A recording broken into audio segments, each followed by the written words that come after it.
Good afternoon, everyone, and thank you for joining us. My name's Sharma. When I was 17, I wrote an open letter to the UK government, specifically to the Prime Minister, Boris Johnson, asking him to stop the flood of junk food advertising on my phone and on my TV. To my surprise, that letter didn't just sit unread. It turned into a partnership. Jamie Oliver, young campaigners, and health experts stood alongside me, and together we got into Downing Street. That campaign was even mentioned in the Queen's speech, and it helped pave the way for the UK to ban online junk food advertising. For me, that moment showed the true power of partnership, how people from different backgrounds, with different kinds of influence, can come together and make change happen when it almost feels impossible. But my relationship with food goes a lot more deeper than campaigning. I grew up in a city called Leicester in the United Kingdom, in a community where there were more fried chicken shops than fresh fruit and vegetables, living in what many of you would call a food desert. And that's shaped the world that I witness and how I see in my walk to school and back. Food has always been personal to me. It's been about health, yes, but it's also been about fairness, dignity, and identity.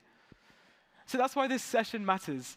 Food is deeply political. It can divide us, but it can also be the bridge that brings us together. So the question today in this panel is, what makes these partnerships work in practice? How can food really be that collaborative advantage when politics stalls? And 20-year-old me is really excited to say I'm joined by these world experts. We've got Mark Watts, Executive Director at the C40 Cities, leading nearly 100 mayors in bold climate and food action. We've got Gunn, the Director General of NORAD, Norway's development agency, bringing the donor perspective on building and financing partnerships. And lastly, we've got Jose, who's the program chair at the New Institute and the former Minister of Production in Peru. He's worked on everything from culinary diplomacy to protecting traditional markets that feed millions of people. We're going to keep this fast, candid, and practical. The aim isn't to celebrate collaboration in theory, but it's to dig how it really works, where it succeeds, where it struggles, and what lessons we can carry forward. So let's dive straight in.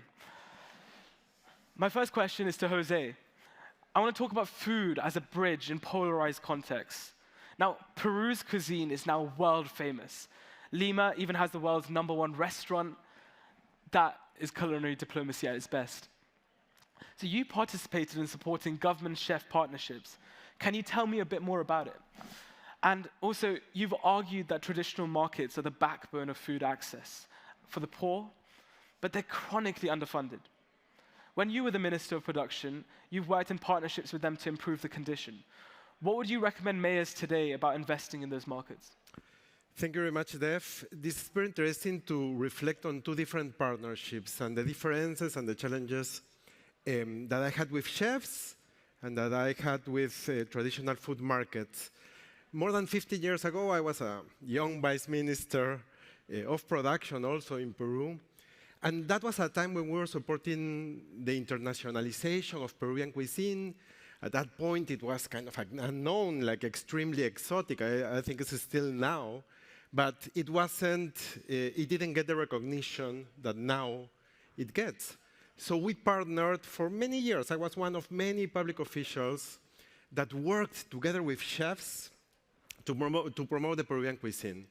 Like you mentioned, Jamie Oliver, we had Gaston Acurio, Virgilio Martinez from Central that also won the Best Restaurant Award a few years ago, Micha from Maido, that is the current top restaurant in the world, according to this list.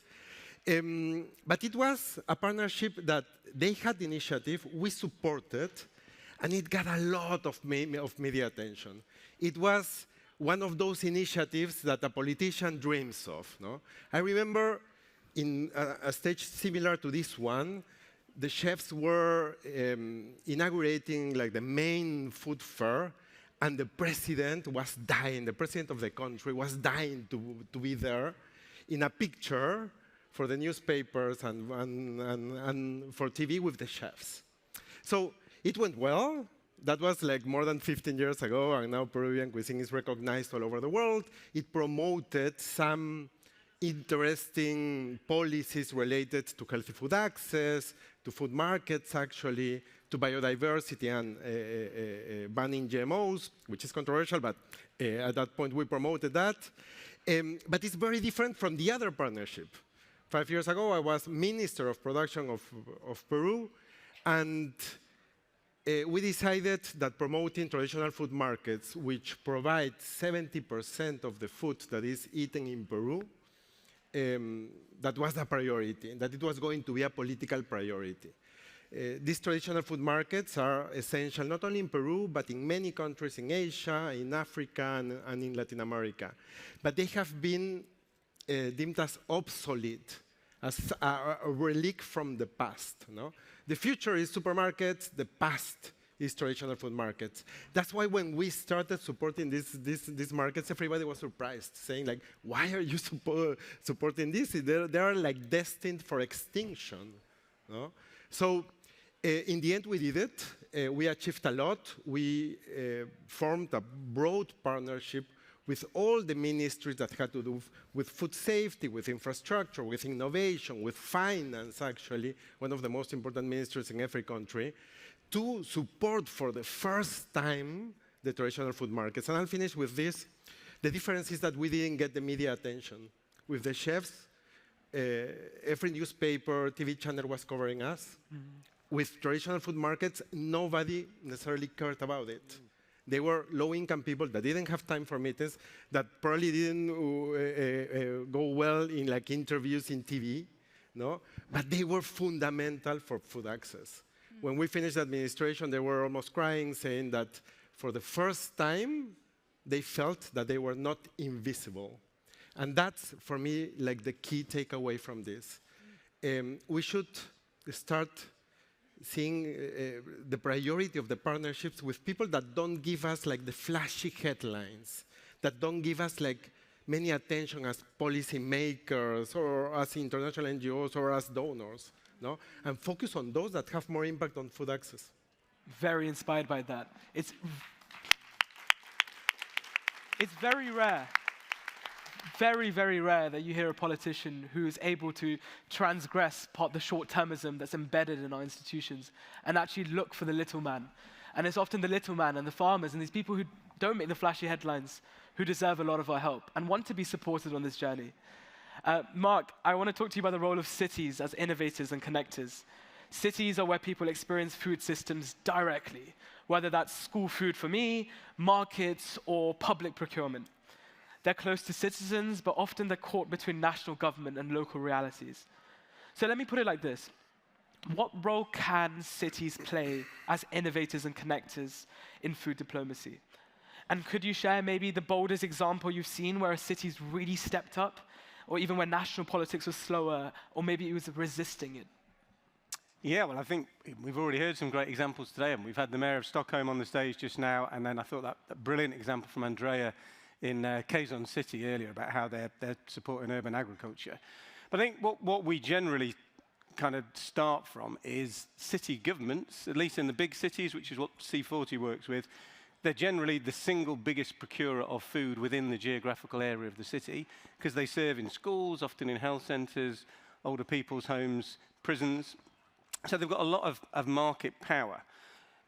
We've seen a group of our cities now working to use that to try and introduce the planetary health diet in the meals that they serve. Some really great progress. So across that group of cities, a 44% increase in the amount of plant-based protein in the meals that they serve since 2019, and a 14% reduction in meat-based protein, but done very much in partnership with children in schools, with their parents, with the communities, so that transition is supported.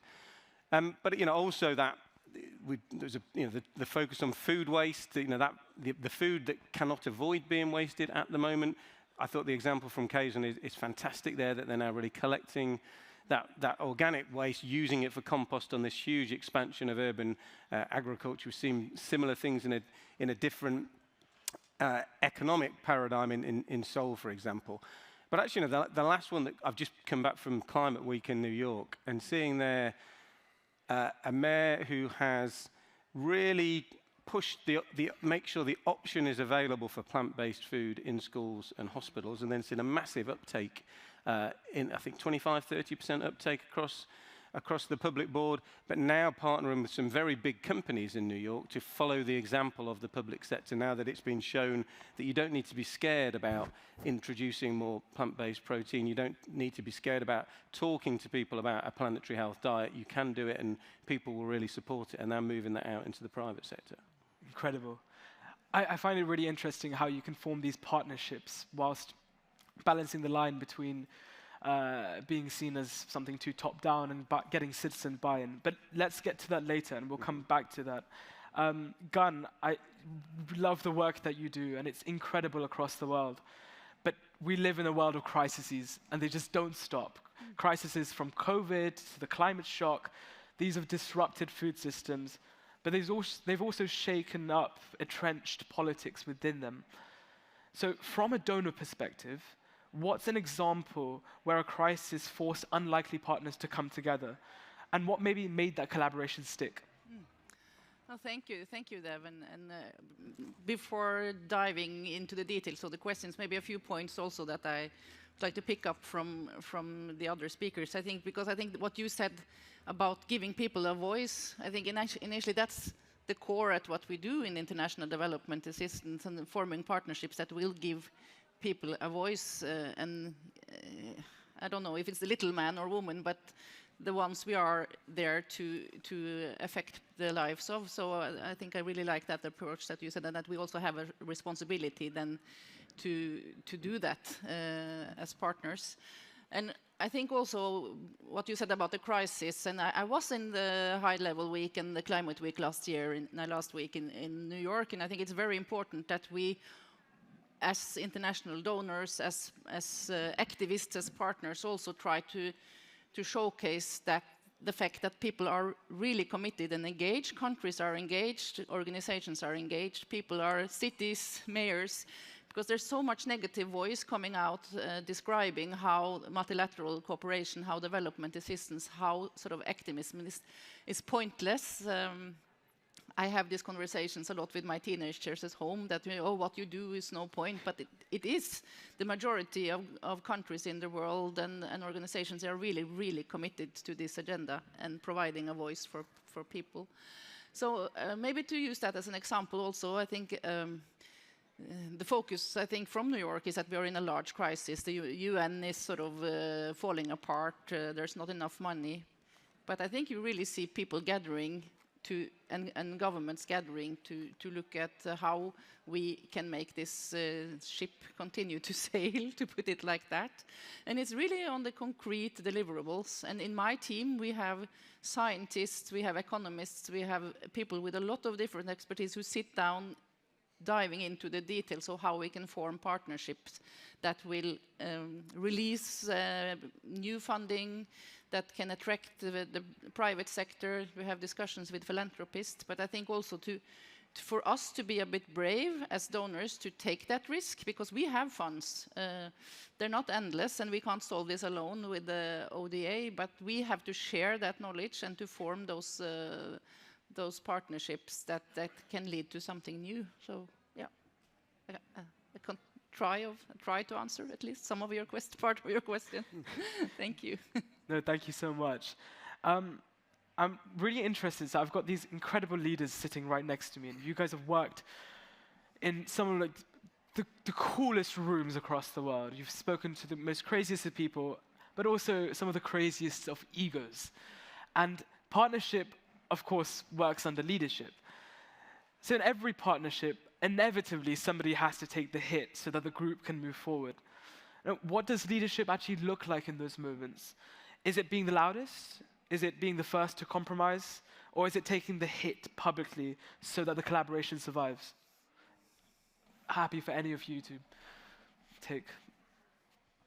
Well, I mean, I think leadership in the political context in which I work is not looking at where people are at now and trying to move your policies to be there, because that will inevitably go to where the most powerful interests are taking you. But it's taking advantage of the privilege you have of having really good data, amazing advice coming in, and working out what you can do to help everybody move themselves forward. And in the case of what we're talking about here, that everybody has access to a planetary health diet, you're inevitably going to come under attack if you take leadership, because you're going to be confronting powerful interests. But as long as you're working on the basis of good data, engaging people, giving people a chance to have better opportunity, you can always win. Yeah, no, absolutely. Maybe, Gun, more specifically, when it comes to NORAD's example, do the conflict between donors and the mayors and the ministers, do we expect too much of the mayors or ministers to take those hits when the donors hold the purse? Tricky question. No, I think it's a very good question, but I think no. I think it was said on this stage earlier this morning also that, of course, this is the time for everybody to take action, including also partner countries, donors. We all have to shape up our national strategies and plans, so it's not a one-sided story. But no, I don't agree that it's not necessarily a conflict with that, because we have to base whatever we do on plans of, national plans and priorities of a country or a local organization we are working with. So I think if anybody is to take the hit, probably it should be us, and if you put it like in a bit of a tabloid way. But I agree that I think it's also the time to sort of showcase the concrete and specific partnerships that actually work. Yeah. No, thank you. And I think you of course see the values which NORAD stands upon, and you really love to think, but also you do see that these partnerships do value each other as much as the money is coming from one angle. You do work together. And maybe I can just say one thing also. For us, we can also take that burden of stating in the board room meetings of UN organizations or the World Bank, or in dialogue with local governments, that gender equality, food security, climate, sustainable development goals, these are things that we should still work to respect and aim. And we know that for some partners it's not that easy today, for reasons that we are all aware of. So I think that's an arena where we as a country and as a donor can sort of carry some of that weight, I think. Yeah, no, thank you. That's really helpful to hear, like where the priorities stand. And of course, you can absorb some of those shocks a lot more than maybe those mayors who have to battle with internal domestic politics, which I bet you've seen a lot of, Jose. But I'm still interested. Like partnerships, they do sound great, and we love to say that we're all aligned. But the real test is when they're not. So Mark, you want faster procurement. Gun, you might need to report to your managers about donor reporting, where the money's going. Jose, you might need to defend informal vendors. So in those moments, who really gives way? Like, what is the politics of difference when not everyone can get their way? That's a very interesting question, and I'll go back to your ego question, because I was reflecting, actually didn't do the prep for that one, but it's quite interesting because, of course, at that point when we were working with chefs, I mentioned like the president wanted to be with them in the picture. The president of the country was dying to be there. And it was many of the older politicians, older generations, that were trying to use the prestige of the chefs to benefit themselves. And the chefs at one point used that way to get more political power, like very smart. But at other point, like resented. So there were like two types of politicians in the government. One probably like that I say I represent. I was younger at that moment. I could drink wine with them late at night, talking about the future of Peruvian cuisine. The next morning, probably we didn't remember everything that we said, but at the same time, we were creating these bonds that made this partnership strong. No? But on the other side, besides these ego anecdotes that I'm telling you about, I think it's more about power relations. No?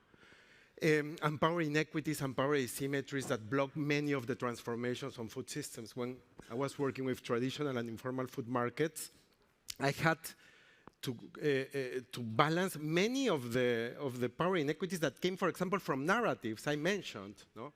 Supermarkets are the future. Traditional food markets are the past. Why are you working with them? They are obsolete, they are relics from the past. So they came from narratives, came from scarce resources. Why are we going to use them in something that is inefficient? I was frequently told by other public officials from different ministries. No? So I had to deal constantly, or we all had to deal in the partnership constantly with the power inequities that came from decades of thinking that these markets were something from the past. No?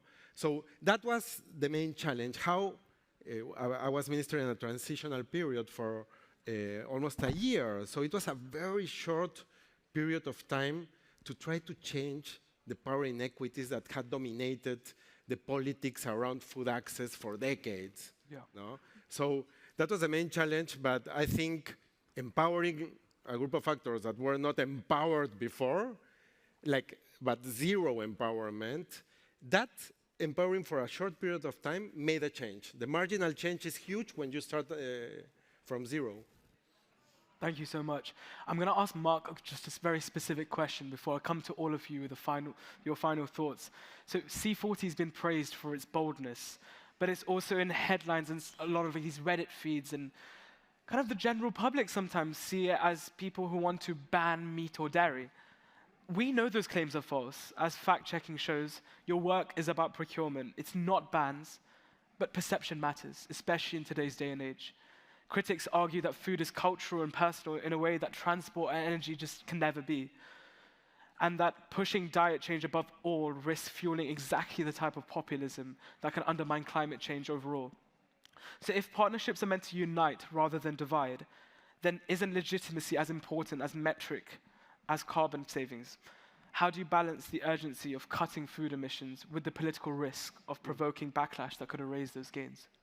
Well, I think you just have to face reality. If you're going to lead in any progressive way, you're going to face a hit because you're inevitably confronting powerful vested interests who see that protect their profit by constraining people from having choice. In this case, what our mayors are trying to do is make sure everybody's got the choice, the opportunity to access a planetary health diet, the diet that's best for their health and for the planet. And what they're confronting is really strong corporate interests that want to sell people products that don't meet those requirements. So again, we don't fear the backlash, right? It's inevitable.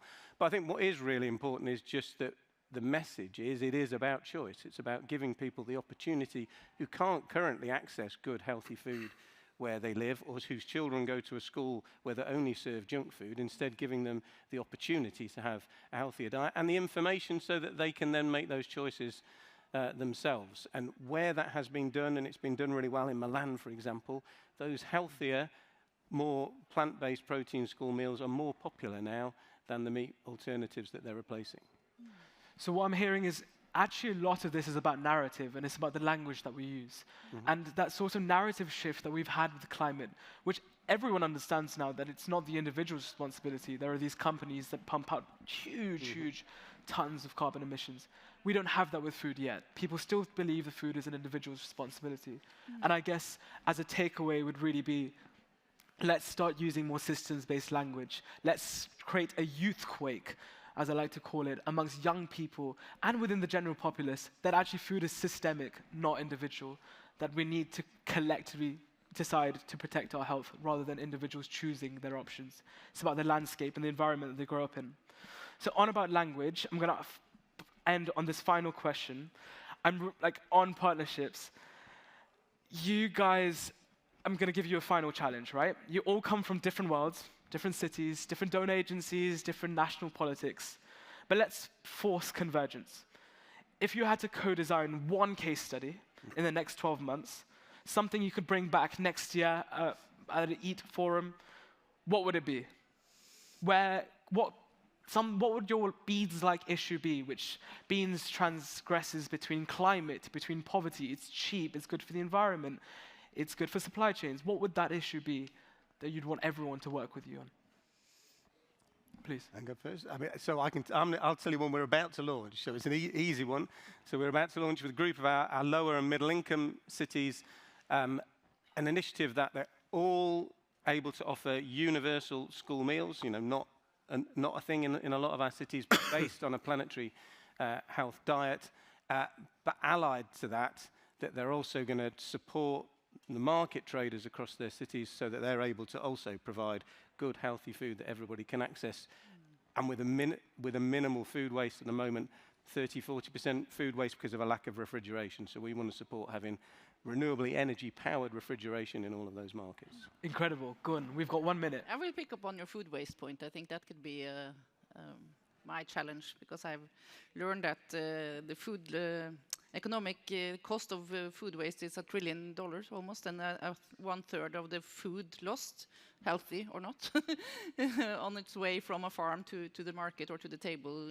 It's 1/3 of it, it's lost. So I think we have a lot to gain there. Yep. I have like 20 seconds.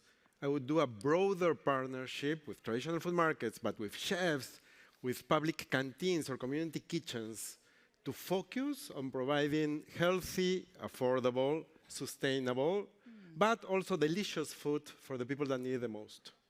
Thank you. Can I say one thing in quick Tenson, thing. since I am a mother of teenagers, and they are so surprised that even in Norway there's a need to provide healthy school food because they have friends in school who are not have that privilege. So this is an issue that we share, all of us. So I think thank you for putting these concrete challenges to us. Thank you. Thank you. It's been an honor. What I've heard today is that partnerships aren't just harmony. I think we can call them managed conflicts, compromise, and even a lot of courage. But because food is personal and political, of course, if we can make collaboration work here, it gives me hope that we can make it work anywhere. So please join me in thanking today's panelists.